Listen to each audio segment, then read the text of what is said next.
In this video, we are going to understand another type of sharding, that is range-based sharding. So range-based sharding distributes the data on the basis of the certain range we provide during sharding the collection. Also remember, we always shard the collection.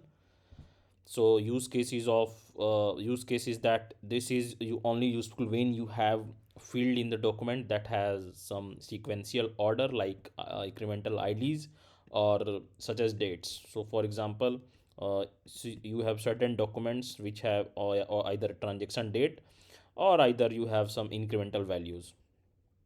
So since we have only a transaction date which is fulfilling the factor of selecting this range based sharding, so we can go with this approach.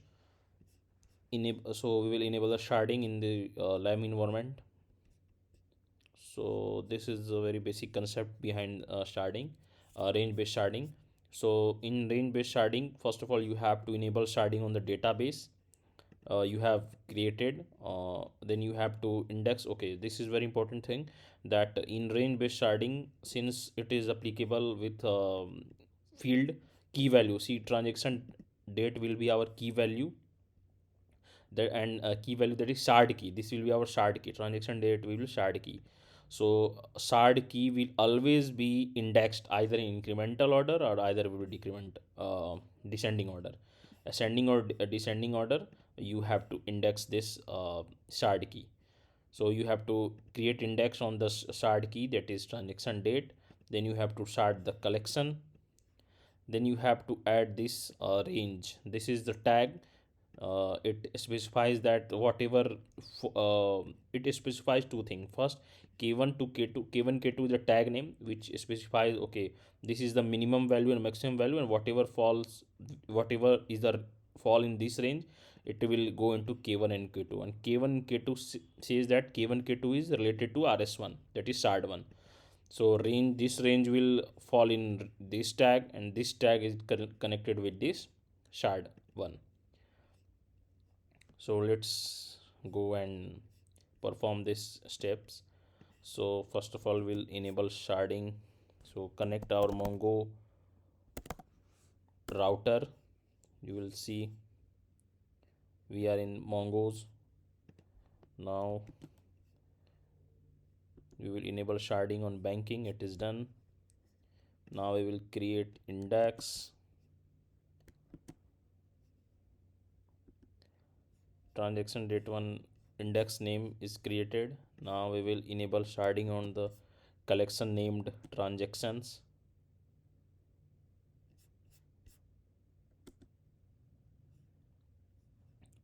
Okay, it is created. Now you have to add a tag to the shard range. So this is also done. Now we will add a range.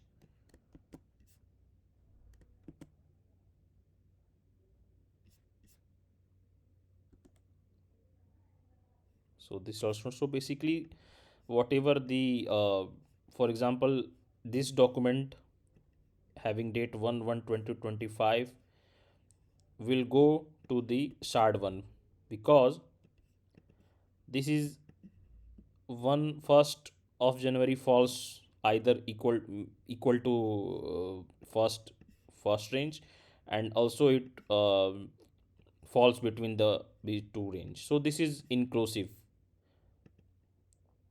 both are inclusive. So whatever falls or equal to this range and between this range, it will go to our shard1. Similarly, we can add another shard. For example, if we have transaction date, for example, if we have, we can add another range.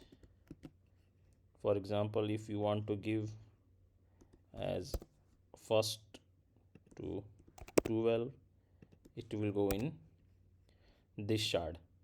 So this will k3 to k4,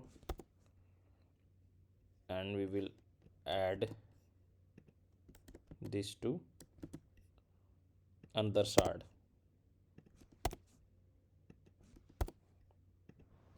So we are done with the adding range. range has been added. Now let's add another range.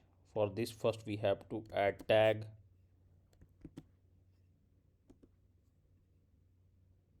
This is also done. Then you have to add another range. This is also done. Now we have to insert documents. So I will, so let's change the date. So I will, so most probably this one document should go into shard2, that is rs2, because the date falls in this category. 1/8/2025 falls in this category, and these two documents should fall in shard1. So let's insert this document.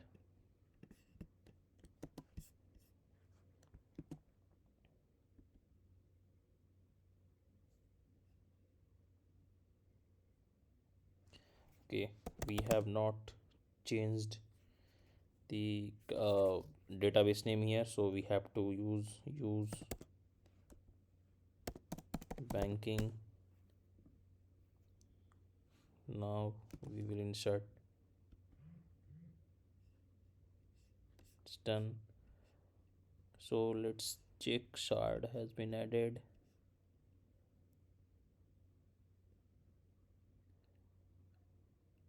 Banking, okay, this is done. Now let's check the status of our shard.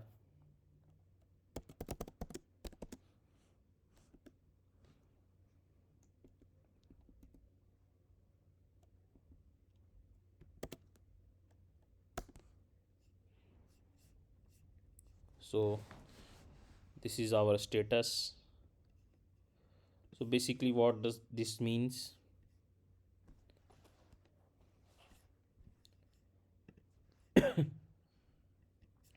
So this means, for let's suppose for this, let's understand.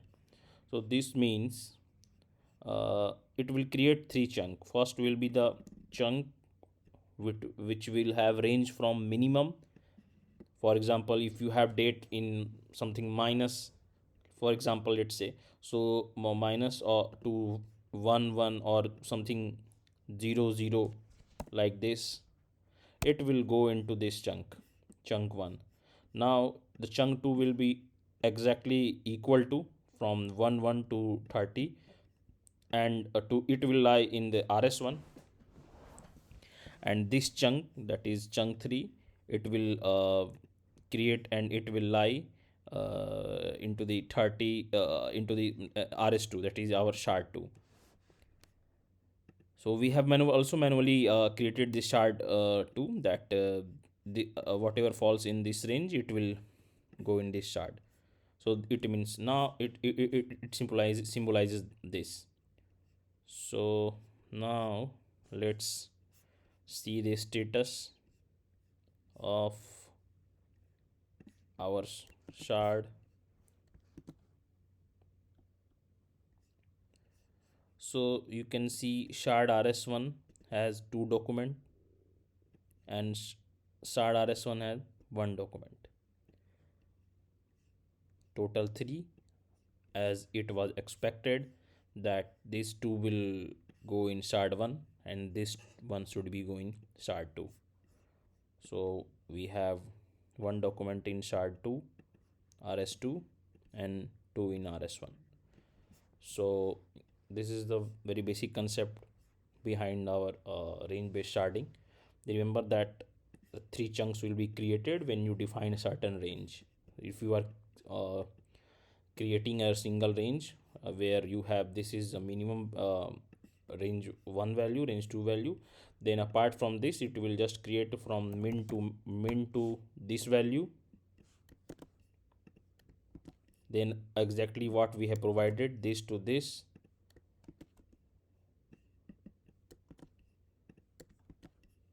and another it will provide this to max.